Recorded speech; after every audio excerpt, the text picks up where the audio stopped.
178페이지 가설 건축물입니다. 건축법에 의하는 정식 건축물을 건축할 수도 있지만은 정식 건축물을 건축하지 않고 가설 건축물도 건축할 수가 있습니다. 가설 건축물을 건축할 때 어떤 가설 건축물은 허가사항이고 어떤 가설 건축물은 신고사항입니다. 신고사항인 경우에 가설 건축물은 철거가 된다는 것이 명확하게 전제가 됐을 때는 담당 공무원들이 가설 건축물을 신고를 하게끔 합니다. 예를 들자면은 우리가 어느 고속도로를 만드는 현장 옆에 가서 보면은 고속도로를 만드는 현장 사무소라고 이렇게 만들어진 게 있죠. 그럼 그 사무소는 고속도로를 만드는 때만 쓰고 고속도로 공사가 끝이 나면 그 건물은 철거하게끔 되지 않습니까? 이러한 것은 신고입니다. 또 어느 건설회사가 아파트를 짓는데 땅을 빌려서 모델하우스를 짓는 겁니다. 그럼 모델하우스가 다 끝이 나고 나면 그 모델하우스는 철거할 것이죠. 또는 어느 전시장에 전시를 하기 위해서 집이나 가설 건물을 만들어 놨는데 그것이 전시가 되고 나면 끝이 나면 철거할 거 아닙니까?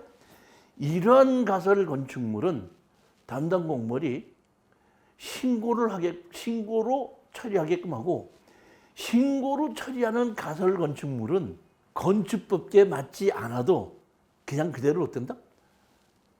허가를 신고를 받아줍니다. 그러나 그러한 틀림없이 허문다는 조건이 없이 제가 가지고 있는 땅에 큰 빌딩을 짓기 전에 임시로 1층이나 2층짜리 집을 짓고 싶다 할 때 허무는 것이 전제로 되지 않은 가설 건축물을 축조하고자 할 때는 반드시 건축법에 맞아야 허가를 냅니다. 그러니까 가설 건축물은 허가사항이 있고 신고사항인데, 신고사항은 철거가 전제로 됐을 때는 신고사항이고 건축법에 맞지 않아도 되고, 철거가 전제로 되지 않았을 때는 반드시 건축법에 맞아야 된다, 이런 얘기입니다. 그리고 그거는 허가사항입니다. 근데 둘 다 가설 건축물로 만들어 달라고 하면은 전부 다 조립식 건축물이어야 하고, 조립식 견고한 건물로서는 허가가 나지 않는다, 이런 얘기입니다. 가설 건축물인 경우에는. 그리고 기간이 3년입니다. 그런데 허가를 받은 가설 건축물은 3년이 지나고 나서 다시 연장해서 쓰겠다 그러면 연장해서 쓸 수가 있습니다. 그러나 신고사항에 대한 가설 건축물은 3년이면 끝이 나게끔 됩니다. 그리고 가설 건축물로 건축된 건물은 등기부 등본에 올려주지를 않습니다. 그리고 일반 건축물 관리자장에 올라가 있지 않고 가설 건축물 관리자장에 올라가서 등재되어 있기 때문에 동이나 면업사무소에 가서 이것이 혹시 일반 건축물 관리장이 안 나왔을 때는 가설 건축물로 지어져 있는가를 다시 확인해 보셔야 됩니다. 이럴 때 보면 가설 건축물입니다. 자, 182페이지 보시겠습니다. 건폐율, 용적률, 건축면적, 바닥면적, 연면적, 발코니. 건폐율, 용적률, 건축면적, 바닥면적, 연면적, 발코니. 이것은 일반적으로 다 아신다고 생각하고 그 다음에 넘어가고, 187페이지 보시면 지하층이라는 것이 있습니다. 지하층. 이 지하층은 제가 조금 좀 설명을 하고 넘어가야 되겠습니다. 이번에 기생충인가 뭔가 그 영화에서 보면 반지하에서 찍어가지고 그 영어로 해석을 할 수가 없다. 이런 반지하를 대한민국만 있는 반지하 해석할 수 없다. 이런 얘기가 나오는데, 자, 건축법에서 지하층은 2분의 1 이상이 지하에 묻혀 있으면은 지하층으로 들어갑니다.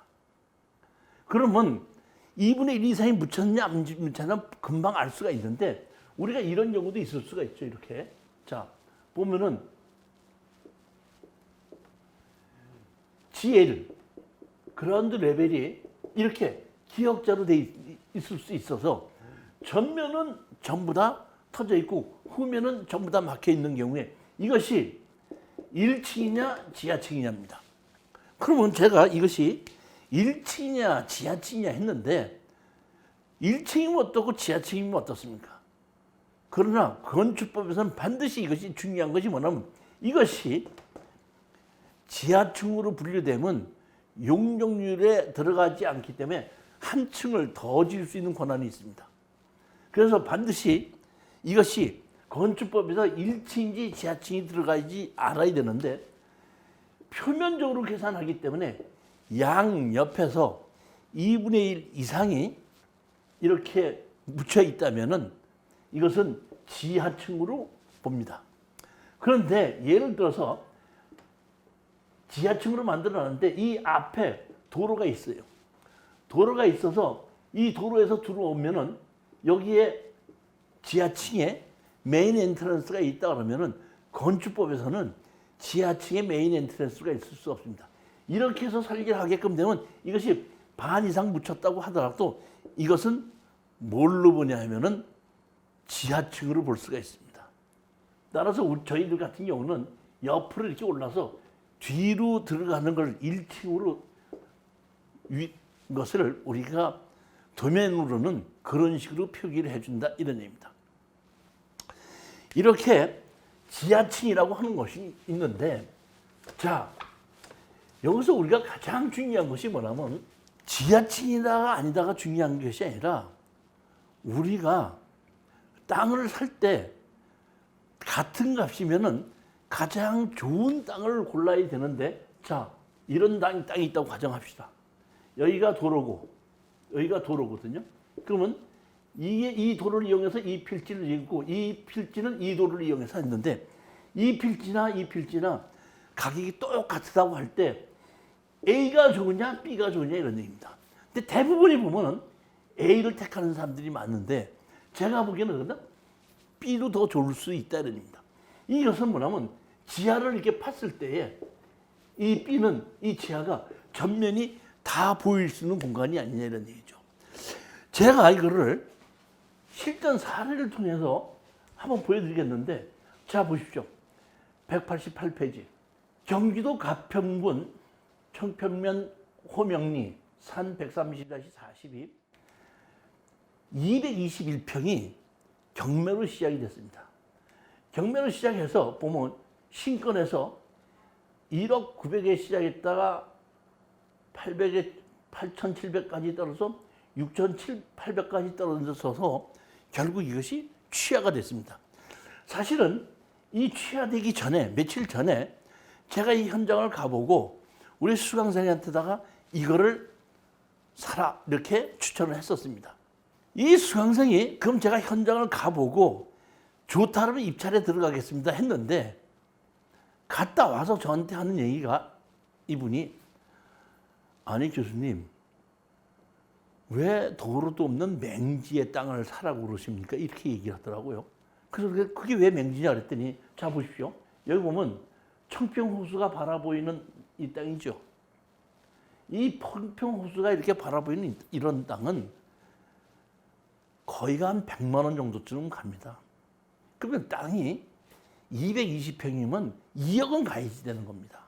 그런데 다 분양이 됐는데 이 땅만 분양이 안 되고 드디어 경매로 나오게끔 된 겁니다. 근데 경매로 2억 정도가 가는 건데도 1억 한 2천만 원에 감정이 시작해서 8,200까지 떨어져서 6,800까지 떨어질 때까지 아무도 사지 않은 겁니다.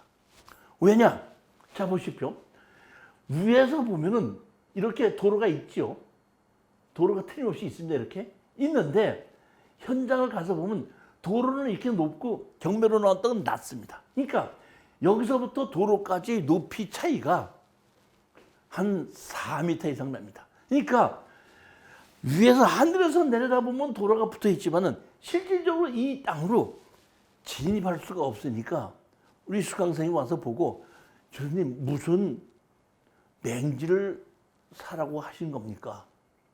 이거를 나중에 사서 건축한 걸 한번 보시겠습니까?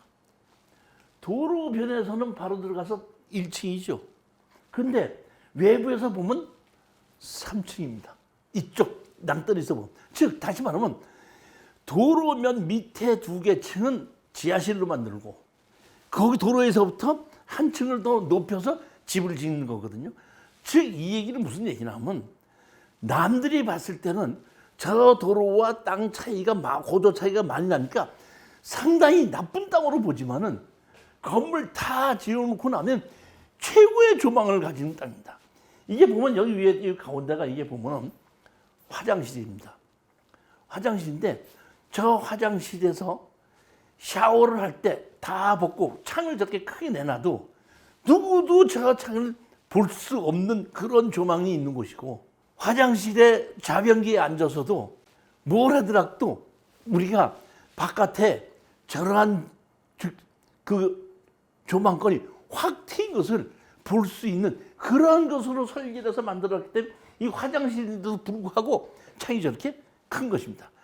즉 제가 지금 하는 얘기는 땅 자체를 보고 좋다 나쁘다를 따져서는 안 되고 땅을 볼 때는 그 땅에 어떤 건물을 어떻게 앉힐 수 있다는 걸 생각하면서 땅이 좋은지 나쁜지를 평가를 해야 되는데 보통 사람들은 건물을 어떻게 앉힐다는 것은 생각하지 않고 땅만 보게끔 되고 저렇게 땅은 아까도 말씀드렸듯이 이것이 보면은 이렇게 이 땅과 이 땅이 이렇게 도로가 이렇게 차이가 났었던 건데 집을 지어놓고 나면 이렇게 될 수도 있다는 얘기입니다. 제가 지하층을 얘기한 것은 물론 용적률에도 뭐 문제가 되고 뭐 1층에 문제가 되지만은 이러한 경사진 곳에 지하층을 이용하면은 조망권이 훨씬 더 좋은 생으로 막혀 있는 그러한 2분의 1만 창이 만들어지는 그러한 지하층이 아닌 전면이 전부 다 뚫려진 이러한 지하층을 만들 수도 있다. 이걸 좀 설명해 드리기 위한 겁니다. 이 결국에 와서 보면 이 보면 2억짜리 땅을 이게 보면은 6,800주고 산 것이 아니라 저것이 살려고 하니까 취하가 됐고 제가 설명해 줬더니 우리 수강생이 아씨 진짜 내가 교수님 말씀 듣고 살려고 했더니 취하가 됐어요. 아까 그래서 제가 수강생한테 물어봤죠. 내가 설명한 대로 그 땅 보니까 좋아 그랬더니 좋습니다. 오케이. 그렇다면 내가 저걸 사게끔 해주지 해가지고 저 등기부등본을 띄어서 저걸 개발했던 업자가 이자를 못 내서 경매로 나왔는데 어떻게 해갖고 이자를 막아서 취하가 된 거거든요. 그러다가 그 건설회사한테 전화를 했습니다. 전화를 해갖고 저 땅 팔아라. 그랬더니 감정가대로 제일 처음 1억 얼마를 줘야 된다고 저한테 얘기를 하더라고요. 그래서 내가 얘기했죠. 무슨 소리냐. 경매로 나왔다가 1억에서 시작했다가 8,200까지 떨어졌다가 지금 6천 얼마까지 떨어진 거 아니냐. 전 가격 주겠다. 8천 얼마 주겠다. 그랬더니 그 건설회사에서 한참 있다가 공인중개사 수수료 달라지지 않으면은 먼저 가격으로 팔겠다고 해서 먼저 가격으로 8,700만 원에 어떤다? 우리가 일반 매매로 사서 저렇게 건물을 지은 겁니다. 여기 보면은 여기 보면 무슨 얘기냐면 여기 옆에 이 땅 주인들이 자기네들은 전부 다 100만 원 주고 샀다, 120만 원 주고 샀다 그러면서 우리 그 수강생 낙찰 받은 사람 보고는 당신 땅 그런 땅을 잘못 샀다고 하고 난리 쳤는데 나중에 가서 집을 지어놓고 보니까 이쪽에서 제일 좋은 집이 그 집입니다. 192페이지입니다. 층수, 층고, 일조권 이렇게 있습니다. 층수 우리가 일반적으로 상식적으로 좀 알아야 되기 때문에 제가 이게 하는데 층수가 있습니다. 뭐가 있어요? 층수. 여기 건물이 이렇게 있는데 이 건물은 하나, 둘, 셋 내서 1, 2, 3, 4층이 맞습니다. 창이 이렇게 있습니다. 근데 옆에 똑같은 높이의 크기가 있는데 여기는 큰 안에 기계가 있기 때문에 슬라브가 중간에 없이 여기 꼭대기만 슬라브가 있습니다. 그러면 이거는 4층 건물이거든요. 건축법상.